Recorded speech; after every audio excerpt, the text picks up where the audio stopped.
welcome back to another episode in the Women in Tech YouTube series. Today we are joined by Gry. She studied computation in the 80s at the University of Manchester, and now she's doing work to bridge the gap between tech and business and also STEAM. So if you just want to tell me a little bit more about that and introduce yourself a little bit further, that would be great. All right, so I did study computer science in the 80s in Manchester, which was pretty awesome.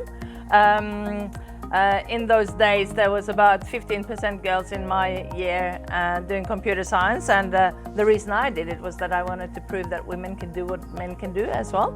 So I was quite excited about what technology could do to solve real-world problems. That's always been an interest of mine, and I've always had this this lifelong interest in the crossover between health, education and technology, if you like. So I think I ended up in there because I kind of did well in maths and science, but those other things, forgot about all my creativity. But then, and I've worked for 30 years in software companies primarily, from large conglomerates, is that what it's called? Large global Silicon Valley companies through to my own startups.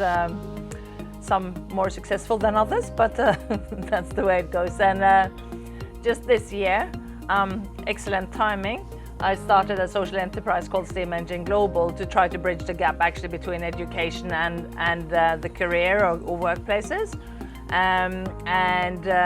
You mentioned STEAM, which is kind of my way of saying where we actually need to drive STEM interest and drive in young people and in other people, and by leading with arts and humanities and looking at, I guess, real people and real world problems in that. So that's kind of what I'm working on at the moment, trying to work with workplaces to create more inclusive cultures, but also working with education and with other people who are outside of the industry to try and get more diversity into the industry because it's needed. I love that you say STEAM, and I'm so intrigued. You coined the term STEM plus arts, and that's where you came up with the term STEAM. So why do you think it's so important to have arts and humanities involved in tech? 30 years in the software industry has taught me that most of the time we don't really fail because we create the wrong solutions, but we are trying to solve the wrong problems. So we don't actually involve people. And there is a lot of good stuff, like good initiatives out there now, and there are STEAM education initiatives with fantastic people who are bringing that to the table, I guess. But then within the industry we also have the whole concept of design thinking, co-design and co-creation. But it's like, if I can try to bring an analogy from something I'm going to be talking about tomorrow, which is about artificial intelligence and machine learning, and if we try to create change and positive social change using the same definition of success as we have today and the same parameters that we have today, the same people that we have today, we're going to come up with the same answer.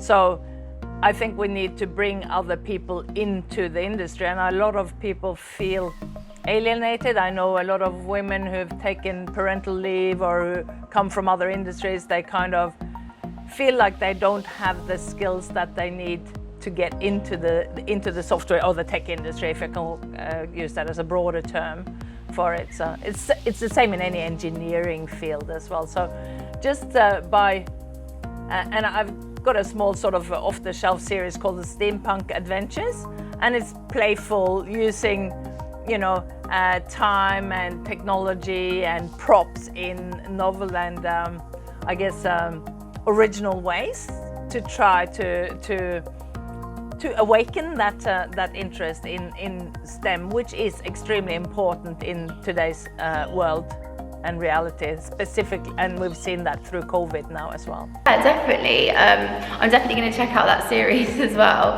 And I think you're right, because ultimately engineers are creative as well. And I think also, like what you're saying is sort of not everybody needs to be a programmer. But do you think that we could all learn some programming or tech skills and it'd be sort of quite helpful? Well, I guess my thing is that we need to play to our strengths. So whatever is your, I don't know if you've come across the term ikigai, but it's Japanese for kind of your calling, if you like. So it's what you're really good at, what you love doing, what the world needs and what people will pay you for, right? So in developing any technology, you need different views, you need different skills, you need designers, you need testers, you need people who understand the subject matter, you need people who can code back-end, front-end. The people who can do back-end development aren't necessarily the best user experience people, you know, so you kind of need people from all walks of life in this. And I think one of my biggest things is we don't all have to be programmers. If you're interested in it, yes, do it. But if you don't have an interest and it's not your strong suit and it doesn't rock your boat, it might not be the right thing for you. I was just interviewing some girls who are part of a coding program from She Codes, it's called, here in Perth, and they're all learning to actually become web programmers, if you like, web developers, both back-end and front-end and things. But what they think the biggest value is that by doing that, they can now speak the language. They can now communicate with people who are deep in tech without feeling that they're stupid. And the people who are deep in tech also don't need to feel like they're stupid because they don't understand the business talk, if you like, or the human talk. So I just think that there's all this. We just need to understand that we need all these different skills and capabilities in developing technology. Otherwise, the technology is going to take over, and the bad guys are going to take over. Yeah, and you mentioned it there as well about, you know, like coding groups for girls, and also that sort of like gap between, you know, tech talk. But do you think tech is accessible enough at the moment? I think there's some easy wins and things to raise the awareness. I don't think that everybody wants to or can become a programmer. I don't think that everybody wants to or can become a DevOps person, you know, the deep technical thing. But I don't think that you have to be a man to do that. I think that there are women that are absolutely better at it, and it's proven by, you know, again and again, when software, if you like, or programming first came out, or computing, the first computers at what's it called again? The NASA. Have you seen the movie called Hidden Figures?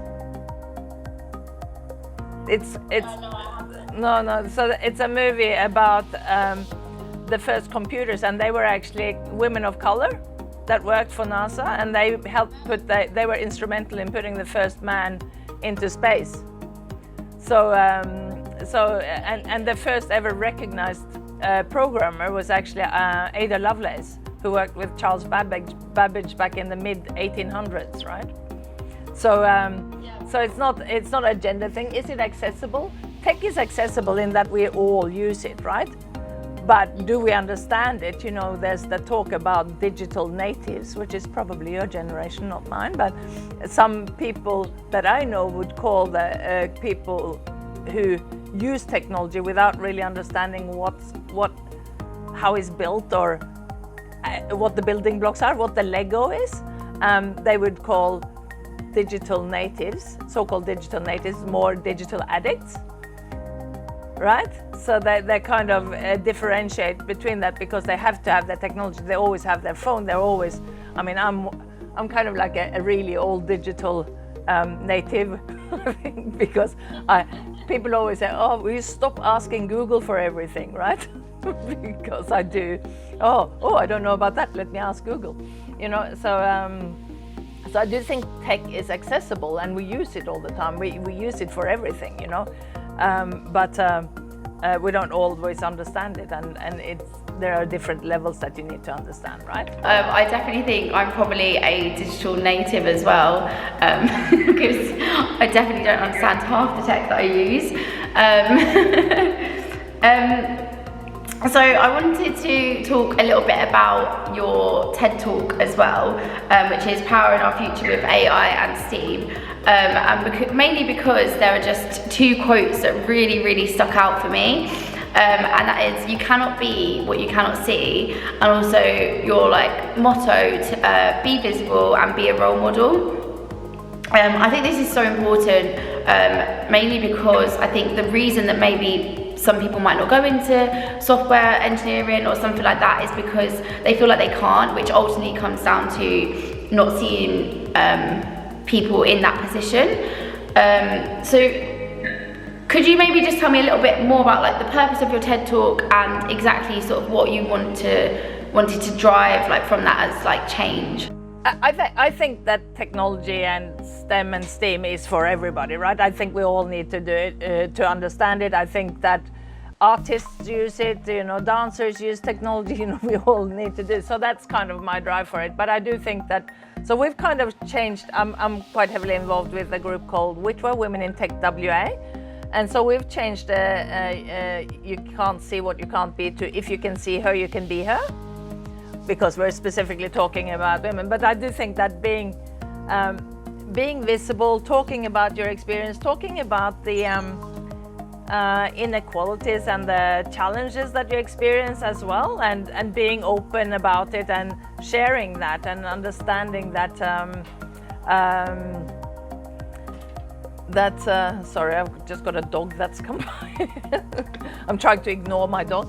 It's just absolutely important to be visible and to share your journey and your experience and make it easier for other people. So, I do know that a lot of women, in particular women who are, I don't know what age, like, 30 plus, feel quite alienated if they are talking to people in technology, because they kind of go, oh, I don't really know what I'm talking about here, because we didn't grow up with it natively. I don't know about you, but I hadn't actually touched a computer other than my calculator, my scientific calculator that I won for a science project. I had not touched a computer until I was at uni. Like today, all kids have access to things from the beginning, but there are a group of people who have to use technology, but they just don't realize that how much they know. They have no confidence in that, and that is often more of a woman trait than a man trait, to have that, to lack that confidence, to doubt yourself. We're just looking at another project that I'm working on at the moment, which is about how might we connect industry with talented women in Tech Plus, right? Because industry and workplaces go, oh yeah, but we don't get any women applicants. And I'm going, yeah, but if you list 10 things that you have to have, then women think they have to have 12. And so there's, and so the mentoring and the role model and saying, you know what, I just put things out there, and if it's not right, it's not right. Nobody's gonna die, right? But I might inspire somebody on the way. So I go, and somebody just said it to me, and I said, well, are you saying that I shouldn't do it? I've got a new startup, a new social enterprise. I'm kind of, stepping sideways from being a product manager and a chief product officer and into the more learning, technology and teaching and learning space. And I'm kind of going, well, this makes sense to me. Does it make sense to other people? Oh, I'll tweak it slightly that way, and I'll tweak it slightly that way. And a lot of, and I know a lot of women are quite fearful of experimenting like that, and putting yourself out there. Oh no, it's got to be perfect. That darned perfectionism that so many of us live with. So just being visible, I think, is really important. And we've got an online conference coming up with WITWA, and we've got some Dame Stephanie Shirley is streaming live from the UK for us. She's a workplace revolutionary. She, back in the 80s, set up a coding from home organization for mums. Wow. Organization. Wow. Yeah. In the 80s. In the 80s, a coding from home. That's amazing. So there's all this, and we've got Julian Guthrie, who's written a book about the women as venture capitalists. So she's I get to interview her. Woohoo! but yeah, and Emma Isaacs from Business Chicks, and yeah, a whole bunch of different people that are there, and they talk about their journey and how they've used technology for it. We've got some amazing, and I think, and I keep talking about women because that is half the population, right? So, but by encouraging more women to stand their ground and discover their potential, and I guess realize their potential or opportunities in technology, it becomes more inclusive because women, I'm generalizing, there are a lot of fantastic allies who are not women or don't identify as women, but they tend to be more inclusive of other cultures, of other backgrounds, you know, and that sort of paves the way for others, I think.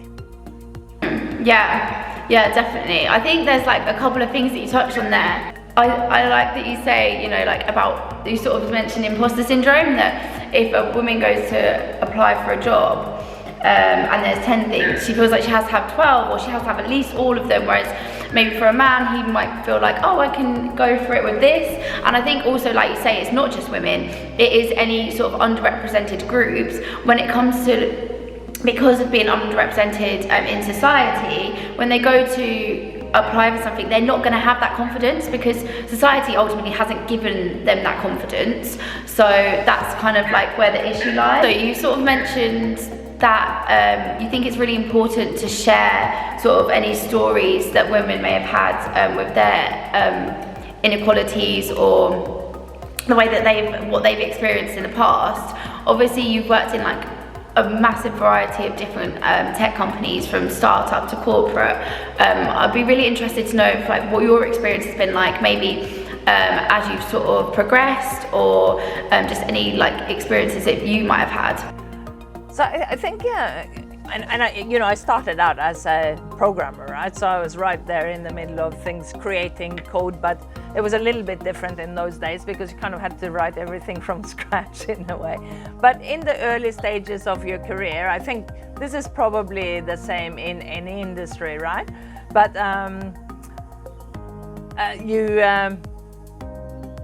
you're valued for who you are. You're an individual contributor. People think you're amazing, you know, because of your skills and all that sort of stuff. And then you kind of start, you know, advancing or, you know, taking over, as some people might say about me. I'm the oldest sister in a family of 4, so I do take over quite easily. But as you move into the, and I've been very, very fortunate I've loved all my jobs, even though that it's been, you know, there have been things that have been challenging in each one of them. I've still had, you know, 80+% of it has been amazing. But then I'm kind of a workaholic as well. But as you move into more leadership roles and more senior leadership roles as well, I think. So it's kind of okay to be a project manager or whatever, but I will still never forget a couple of experiences that I had. And so I just take one step back as well. So I'm Norwegian, and that's a very egalitarian society where you kind of, you know, you're kind of equal no matter what gender or background you are. But when I moved here, I had, I actually got told by a boss not to disagree with him in our team meetings, and that he would like me to salute him. I was okay. Whoa, that was weird. And I'm going, really? Okay. And I think part of it is because I'm very direct, and I would like say, well, we tried this before. We've tried this in the same company before. So, and it didn't work then, so let's try to look at something else. And I would say that straight out in the group situation. And he said, well, come and run it by me first. And it's wise advice. Didn't really sit very well with me having, this was very soon after I came out, yeah. But I also, many years later, I was facilitating weekly meetings for all men, and half of them are probably directors in the company. There's about 10 of them or something. And I won't forget the first time I experienced when somebody said, "Oh, I really liked so-and-so's idea." And I'm going, hang on, that was my idea, you know? And this happens, I've heard every woman in leadership that, you know, from Hillary Clinton to Julia Gillard to other politicians and leaders have this same experience where they have that epiphany or that thing happen to them where they've come up with a novel and the original idea, and then it almost gets poo-pooed. And then later on somebody would think that it was somebody else's idea. But so to overcome that, rather than kind of jump up and push your chair back and walk out, I kind of go, "Oh, thank you for supporting my idea. That was, and for extending it." And that's a really good way of seeing it and making it better, you know. And then you kind of, they have to acknowledge it, right? I love that. It's like you're like, oh, making it positive, and I think that's actually such good advice. Probably is, don't get annoyed. Maybe you can just be like, yeah, thank you. Take it as a compliment. Thank you for supporting my idea. That's actually brilliant. It is really about being aware of it, but you know, to start with, you kind of go, hang on, that was me, and it is very true that they genuinely did not think that, genuinely didn't hear me because I was the only woman in the room. They don't hear you, right? So you actually have to get allies before you go into the room. And it wasn't anything sinister or nasty about it. They were being genuine, but they don't hear it. And also I talk a lot, so then people don't hear you. I think if you talk less, people listen more. I think also you sort of mentioned at the start that your class in the 80s was sort of like, we'll take it back a little bit, there was actually quite a lot of women, and I'm kind of interested to sort of hear, like, how do you think that women in tech has changed from the 80s to now? It was interesting, I think, because like I said, there was 15% in my year, and I was the first female programmer in the company I was in, which was a large American company, but there were more that joined, and there were other women in technical roles there anyway. So I think that during the 90s we kind of got up to about 35% in key roles in technology companies. Now I am talking about the large software companies because that was my experience, so I don't have the numbers for smaller companies. I think maybe there was a bit less there. But what the information I have today is that there's less than 5% women doing computer science at university here and in the UK, which is mind-boggling to me, because you kind of, but I'm doing some research. I'm actually doing a doctorate at the moment on that, you know, how do you attract and retain women in particular in tech roles, because it's complicated why women don't go into those roles, because they can do them with flair, right? It's complicated, and there's research coming out of the US now, and I know I keep coming back to the women, but that's where I've done the most research. There's research that says that 56% of women in IT roles or and organizations, they leave their role within the first 5 years. They leave the industry and role within the first 5 years. And there was quite extensive research on what the reasons for that was, but they, the same women, 76% of them had previously said that they loved their job. But then why did they leave the whole industry and the whole thing? And it has to do with identity, I believe. So it has to do with how you fit in and how you can balance everything. So interestingly, some other research I read recently was that work-life balance is more important to men than to women. So, you know, but I'm not quite sure if that means that, you know, we all need to have a wife, right?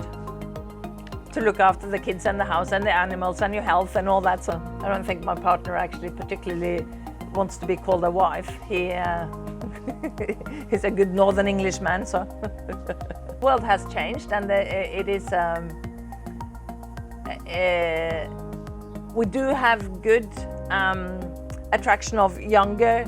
So girls in primary school, they do STEM with flair, right? And it's around the sort of 13, 14-year-old mark that girls tend to drop out of the sort of STEM subjects. And you know, we do incursions at schools through WITWA, and I always said, oh, who here loves maths? And I'll have like 20 girls in the room, and you'll have 1 or 2 that like maths. And then I said, who hates maths? And there's like the rest of the room.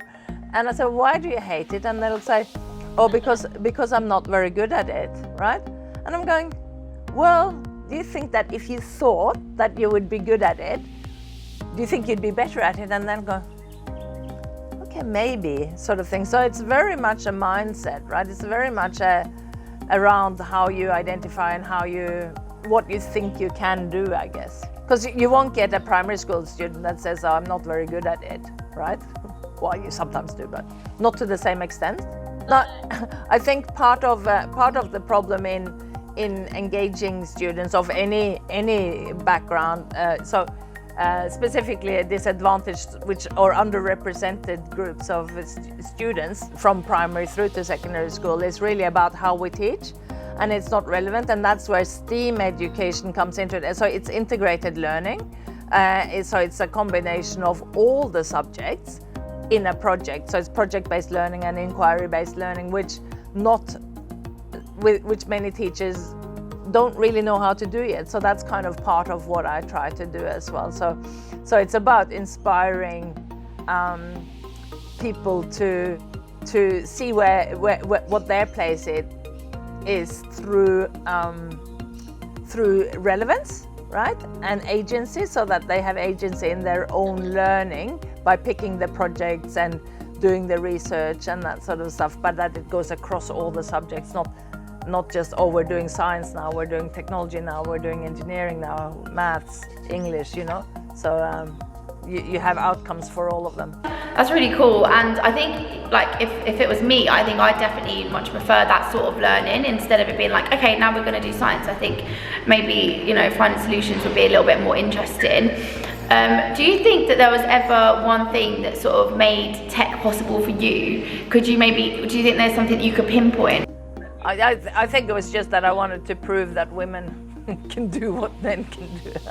I just wanted to study something that there weren't that many women in, because I was going to prove it. I think what made me so tenacious about it was the fact that my grandmother was denied an education because she was a girl. So she was adamant that everybody in our family was entitled to education, or had the opportunity to get an education that would set them up. So in particular the girls. So my mum's brothers all had their education through military, which was free, but she made sure that they saved enough money to send her daughters to. So my mum and one sister is a teacher, and another one is a hairdresser and runs her own business, right? But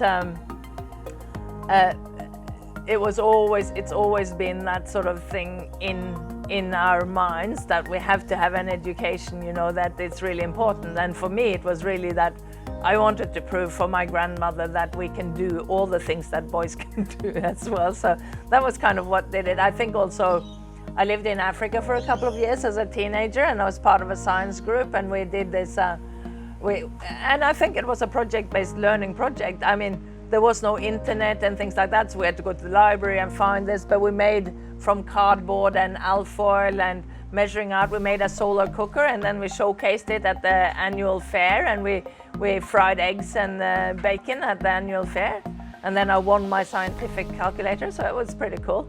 So that sparked my interest in science and technology and those things, yeah. Oh, cool. There's some really cool anecdotes. Like, I love that your grandmother sort of was so adamant that all of the girls were going to get an education, and I guess that's really sort of stuck with you. What do you think, this is now just kind of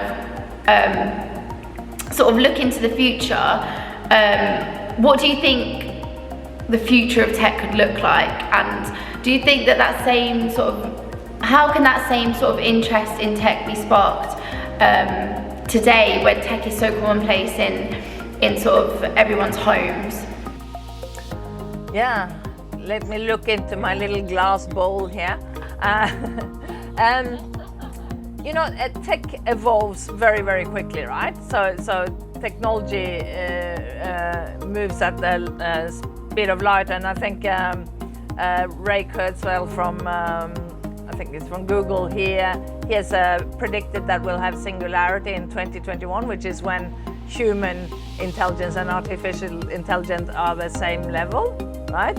At the moment, we're still ahead of them.